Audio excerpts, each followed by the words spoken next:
just in rely on that, I started to look This is at other part 3 things because to see, the video so keeps cutting I think I out. did a show with Martin in 2022, and I said I did triangulation. Friday, So I looked the at 6th so of if September I look at try to collect 2024. other sources of evidence using different techniques, can I find? Do I find the same answer or do I find a different answer? And Australia. one of the techniques I will go on the record and Citizens say Party, here is political that party, I hired private Robbie, investigators in 2022. interviewing And I John basically said to the Adams, investigators, I'm going to give you a script. Gold You're going to call Economist. up ABC Bullion, 4 calls, 4 different employees on 4 different days, and ask them about their storage program. And I want to say, do you get consistent answers or do you get very different answers? And lo and behold, we got 4 very different answers. A woman lost about her the location silver of the bullion, when she asked for the it back, circumstances of the bullion, and they paid her out and with a bit of are you trouble allowed to from see this it? Are you not guy. allowed to see it? All these sort of things. So if you were a customer of ABC Bullion, they told you point blank, it's against company policy to see the vault. You can't see it. You can't look at it. If you want your property, come to our retail store and we will have it there and then. It's not there. Independently They're verify hiding it. what we're doing.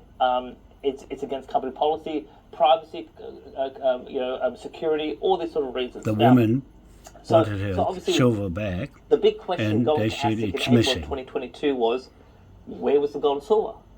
Because we have a whistleblower saying that there's a big portion of it missing. Yeah, see? We have people inside ASIC, so people inside ABC Bullion in terms of number of current and former employees sort of suggesting something very similar. But the question was, well, did it exist? Did it not exist? Yeah. So and I spent part of this quest, the 10 months leading to the first package was, I was looking to see where the gold and silver was, and I couldn't find it. See? So You were driving past sites.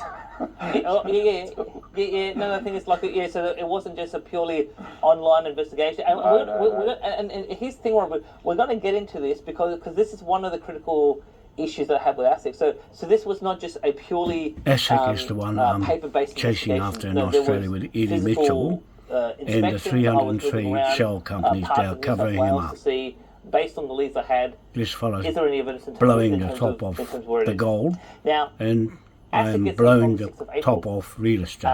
And this is, again, my barrister, Noel Coleman, said this is perhaps one of the most comprehensive files of evidence he's ever seen. He said, usually ASIC starts an investigation of a minuscule piece of information. This was well thought out, very comprehensive.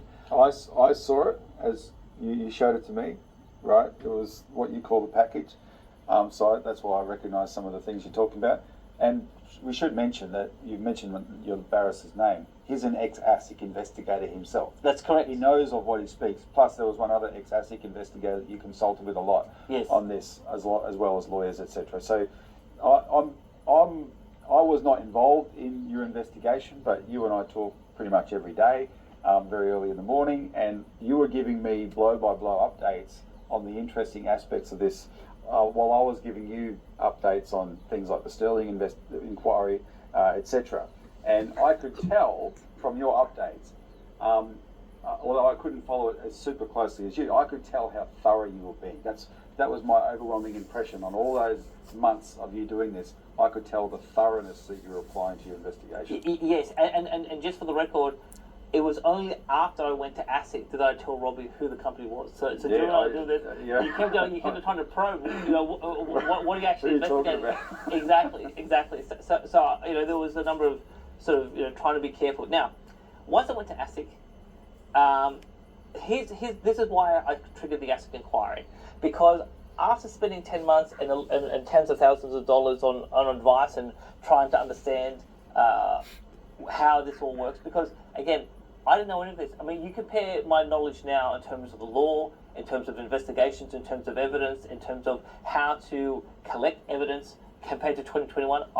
It's like I've had a second career, Robbie. So it took a lot of time to really get my head around what am I actually trying to achieve here and how do I put the case together.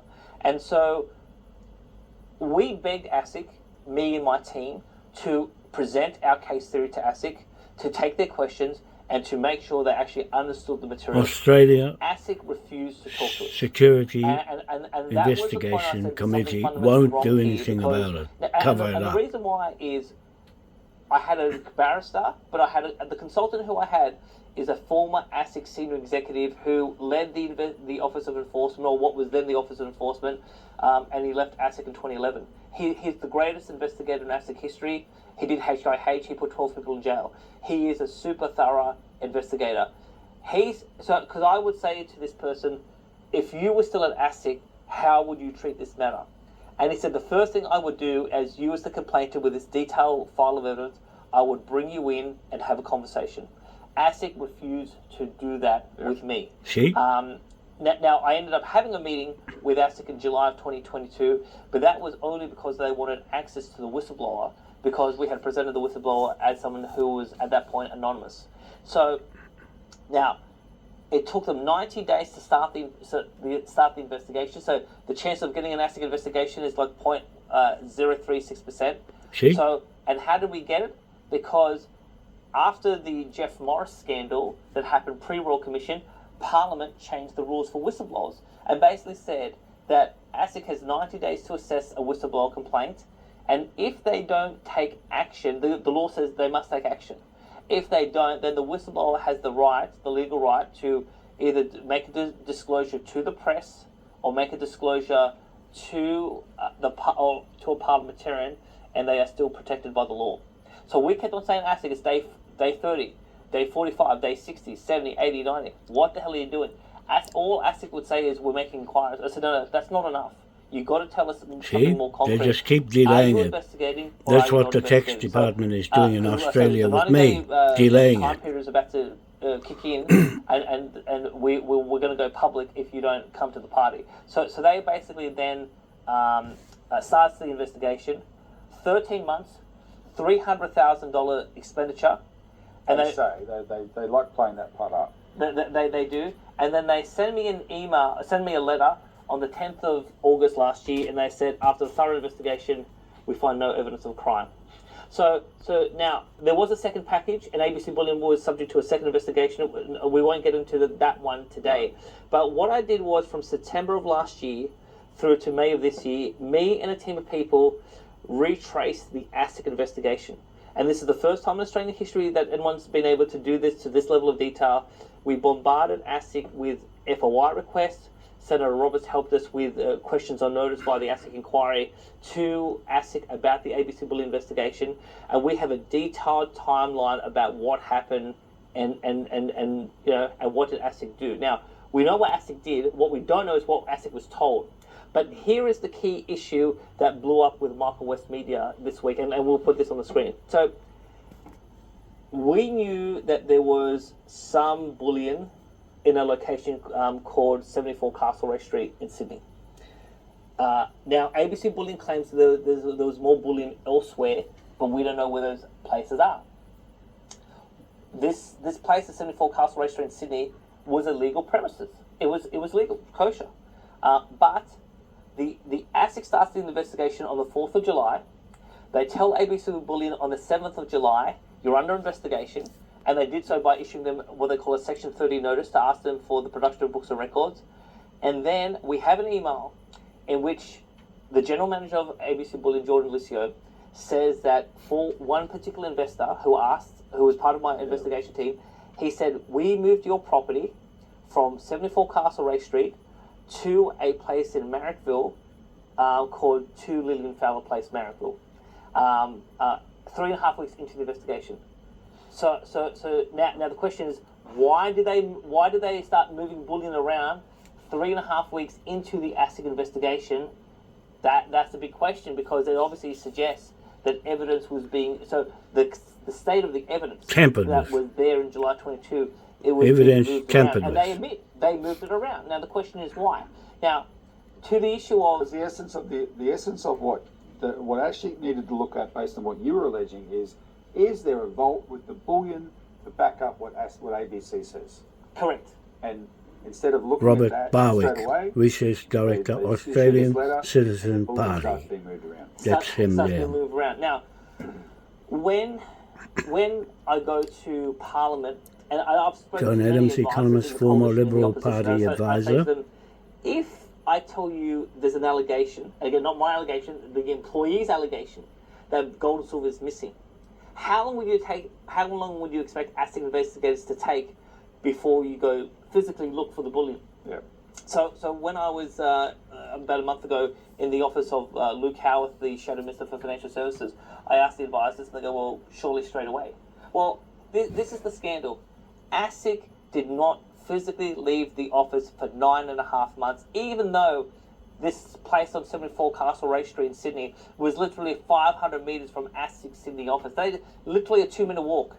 Took them 9.5 months. They did not leave the office. And in that 9.5 months, who appeared and did something which is extraordinary in Australian history? The Prime Minister, Anthony Albanese. On the 14th of October 2022, the Prime Minister holds a national press conference at this building, 2 Lilienfeld Place, Marrickville, and gives an explicit endorsement of ABC Bullion, its parent company Palion, and the directors of the company who the ATO have been in pursuit for over a decade. And he even tweeted that explicit endorsement. Look at this. Naming the companies in his tweet. Well, not only did he do a tweet. There was an official press conference. There was a publication on the Prime Minister's website. There's a publication on the Minister for Industry's website, who was with him that day. And when that happened, I still remember I'm on the train going from Sydney back to Wollongong, and who calls me? Robbie Barwick, and he says to me, "You're not going to believe what's happened." I said, "What, Robbie?" "The Prime Minister has just endorsed ABC Bullion today." I said, "You're kidding me. During a criminal investigation, the Prime Minister endorses the company." What an extraordinary set of circumstances. And so now, again, I've talked to people in Parliament, and they said, well, he may not have known that the investigation took place, and this press conference may have been inadvertent, etc.